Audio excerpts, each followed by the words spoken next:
Baik, Assalamualaikum warahmatullahi wabarakatuh.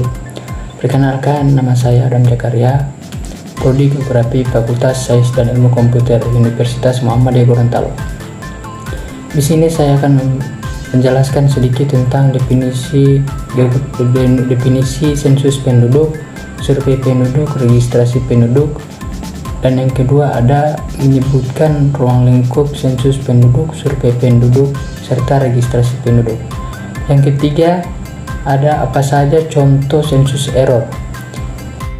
Baik, yang pertama itu ada sensus penduduk, berarti perhitungan jumlah penduduk secara periodik.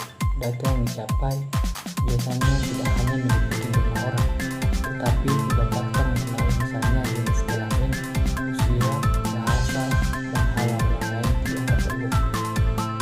Yang kedua, survei penduduk adalah cara pengumpulan data yang dilaksanakan melalui penjajahan sampel dari suatu populasi untuk memperkirakan karakteristik objek pada saat tertentu. Sedangkan registrasi penduduk adalah kumpulan keterangan mengenai segala peristiwa sejak lahir sampai mati yang mengubah status sebagai seseorang. Peristiwa yang dicatat yaitu peristiwa vital atau kelahiran, kematian, pindah, perkawinan, perceraian. Dari hasil registrasi disebut statistik vital. Yang kedua, ruang lingkup sensus penduduk. Yang pertama itu bersifat individu. Informasi demografis dan sosial ekonomi yang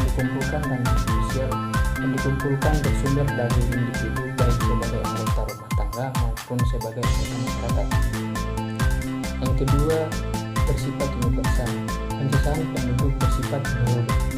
Dan yang ketiga ada pencacahan dilaksanakan secara serentak di seluruh negara, dilaksanakan secara periodik setiap tahun berakhirnya angka 0. Yang keempat ada agar data hasil sensus penduduk dari berbagai negara dapat. Sementara survei penduduk dilakukan pada waktu tertentu di mana data diperlukan. Berbeda dengan sensus survei, hanya mengambil sampel saja. Jadi hanya sebagian dari warga Indonesia yang diambil datanya. Sedangkan registrasi di sini penduduk dilakukan oleh Dinas Kependudukan dan Catatan Sipil atau Dukcapil yang ada di setiap wilayah kabupaten dan kota di Indonesia. Registrasi dilakukan agar setiap penduduk memiliki nomor induk kependudukan atau yang disebut NIK dan kartu tanda penduduk atau yang disebut SIM dengan KTP. Tujuannya diperlukan bila warga negara ingin memerlukan banyak hal seperti mendaftar kerja atau membuka tabungan di bank. Jadi yang ketiga, apa saja contoh sensus error? Yang pertama, kesalahan cakupan atau error of count. Kesalahan di mana tidak seluruh penduduk tercaca dan bagi yang tercaca ada sebagian dari mereka tercaca 2 kali. Kesalahan isi pelaporan biasanya terjadi pada negara-negara yang memiliki tingkat mobilitas penduduk yang tinggi.